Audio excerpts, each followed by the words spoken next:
বেসরকারি শিক্ষক নিবন্ধন আবার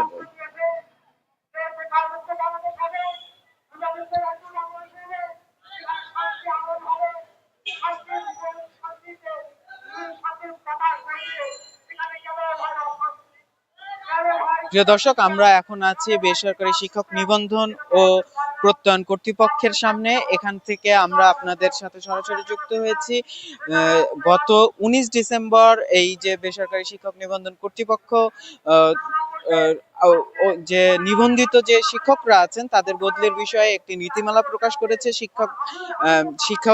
শিক্ষা দুঃখিত প্রিয় দর্শক, শিক্ষা মন্ত্রণালয়। এই যে তাদের বদলির ব্যাপারে যে নতুন নীতিমালা, এই নীতিমালার মাধ্যমে কিন্তু এই প্রথমবারের মতো তারা বদলি হতে পারবে। এর আগে কিন্তু এমন কোনো নীতিমালা ছিল না। 2005 সালে এই যে বেসরকারি শিক্ষক নিবন্ধন ও প্রত্যয়ন কর্তৃপক্ষ, যদি সংক্ষেপে বলি তাহলে এনটিআরসিএ প্রতিষ্ঠিত হয়। এটার উদ্দেশ্য হচ্ছে যে বেসরকারি স্কুল কলেজ যেগুলো আছে সেগুলোতে যে শিক্ষক নিয়োগ হয় সেই শিক্ষকদের মান নিয়ন্ত্রণ করা, তাদের মান নিশ্চিত করা। এই যে এনটিআরসিএ তে একটি নিবন্ধন পরীক্ষায় অংশগ্রহণের মাধ্যমে শিক্ষকরা একটি বলা যায় একটি সার্টিফিকেশন পায় যে তারা শিক্ষক হবার যোগ্য। এই যে তারা নিবন্ধিত শিক্ষক হিসেবে বিবেচিত হয়। একজন নিবন্ধিত শিক্ষক পরবর্তীতে তার যোগ্যতা অনুযায়ী বিভিন্ন বেসরকারি যে শিক্ষা প্রতিষ্ঠানগুলো আছে, স্কুল কলেজগুলো আছে, সেগুলোতে কিন্তু নিয়োগপ্রাপ্ত হন, সেখানে তারা শিক্ষকতা করেন। এই যে বদলির আদেশ, এই বদলির আদেশের মাধ্যমে তারা প্রথমবারের মতো সরকারিভাবে যে নিয়মের অধীনে থেকে তারা বদলি হতে পারবে। এর আগে এরকম বদলির কোনো নীতিমালা সরকার প্রণয়ন করেনি, এই সরকার প্রণয়ন করেছে। আমরা যদি একটু যে প্রজ্ঞাপনটি জারি হয়েছে সেই প্রজ্ঞাপন থেকে পড়ে শোনাই তাহলে 15 ডিসেম্বরের মধ্যে শূন্য পদের তালিকা প্রকাশ করবে। এই কাজটি হবে অনলাইনে। এই কাজে সরকারকে সাহায্য করবে বুয়েট, এবং যে বদলির যে বিষয়াদি এগুলোর কলকাঠি কিন্তু মূল কলকাঠি সরকারের হাতেই থাকবে।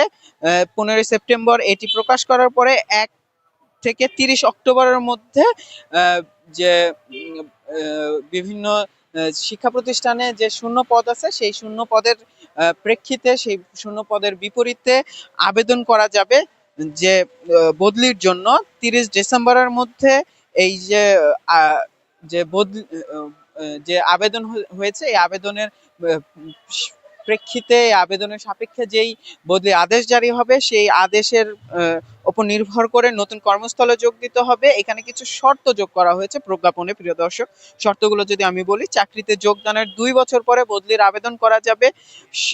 শিক্ষকেরা অর্থাৎ পুরুষ শিক্ষক যারা আছেন তারা 2 বার পুরো শিক্ষকতার জীবনে 2 বার বদলি নিতে পারবেন, এবং শিক্ষিকারা, নারী শিক্ষক যারা আছেন তারা 3 বার বদলির সুযোগ পাবেন। বদলির জন্য নিজ জেলা ও বিভাগের শূন্য পদের কথাই ভাবতে হবে। অর্থাৎ যারা বদলি নিতে চাচ্ছেন তাদের কিন্তু তাদের নিজস্ব জেলা অথবা নিজস্ব বিভাগ এখানেই আবেদন করতে হবে। অন্য কোনো জেলায় তারা আবেদন করতে পারবে না। এই সিদ্ধান্ত কেন? যে বদলির যে প্রজ্ঞাপন জারি হয়েছে, আমরা এর আগেও বলেছি যে এর আগে বদলির কোনো নীতিমালা ছিল না। এখন পর্যন্ত এনটিআরসিএ থেকে 3,34,000 শিক্ষক নিবন্ধন করেছেন, কিন্তু এখনো অনেক পদ খালি আছে। তাই একদিকে শিক্ষকদের সুবিধা, অন্যদিকে শিক্ষার্থীদের দুঃখিত প্রিয় দর্শক, অন্যদিকে শিক্ষকদের শিক্ষা আবার বলছি আমি, এই যে সিদ্ধান্ত, এই সিদ্ধান্তের মাধ্যমে একদিকে যেমন শিক্ষকদের সুবিধা নিশ্চিত হবে, অন্যদিকে কিন্তু যেসব জেলা আছে, যেখানে যেসব শিক্ষা প্রতিষ্ঠান আছে যেখানে মানসম্মত শিক্ষক নেই সেগুলো, এবং শিক্ষার্থীদের যে মানসম্মত শিক্ষা নিশ্চিত, সেটা কিন্তু নিশ্চিত হবে এই বদলির মাধ্যমে। তবে কিন্তু আমরা জানি যে এই এনটিআরসি এর যে বিরুদ্ধে দুর্নীতির ব্যাপক অভিযোগ আছে। এই ব্যাপক অভিযোগের প্রেক্ষিতে বিগত সরকার, আওয়ামী লীগ সরকার কিন্তু এই যে এনটিআরসিএ বিলুপ্তর ঘোষণা দিয়েছিল। আমরা যদি আপনাদের আরেকটু বিস্তারিততে যাই তাহলে আমরা একটু আপনাদের পড়ে শোনাবো আমরা এই প্রজ্ঞাপনটি। আহ, যদি একটু সময় দিয়ে আমাদের সাথে থাকবেন। আমরা এখন আছি এনটিআরসি এর সামনে, আমরা আবার বলছি আমরা এখন আছি এনটিআরসি এর সামনে। এখানে যে বেসরকারি শিক্ষক যারা আছেন, এমপিওভুক্ত শিক্ষক যারা আছেন, তাদের বদলির একটি নীতিমালা জারি করা হয়েছে। এটি হয়েছিল 19 ডিসেম্বর। এটি শিক্ষা মন্ত্রণালয়ের মাধ্যমিক ও উচ্চ মাধ্যমিক বিভাগের নীতিমালাটি প্রকাশ করেন। আহ,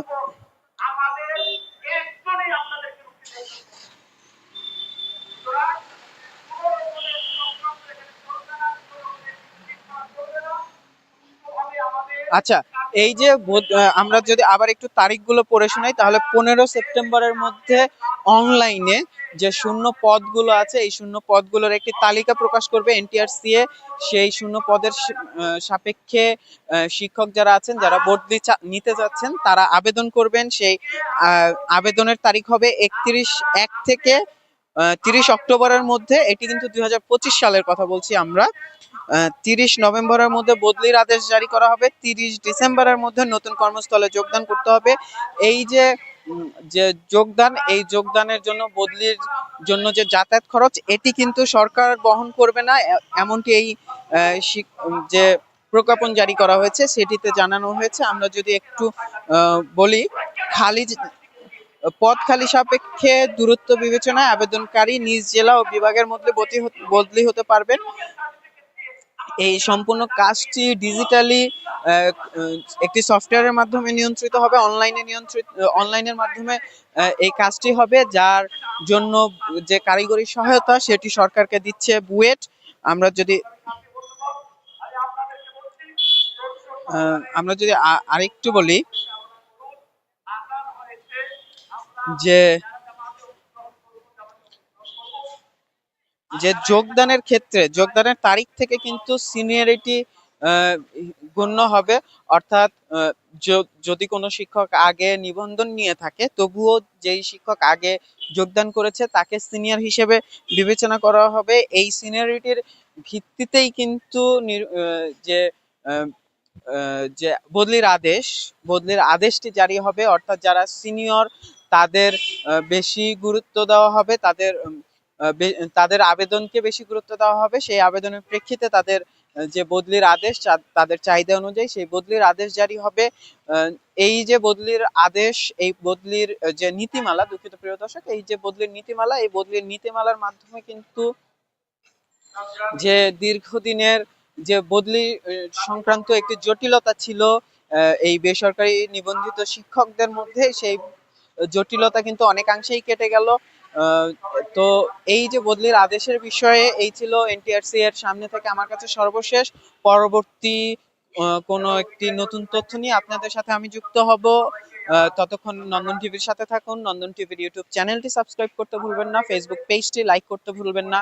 ধন্যবাদ।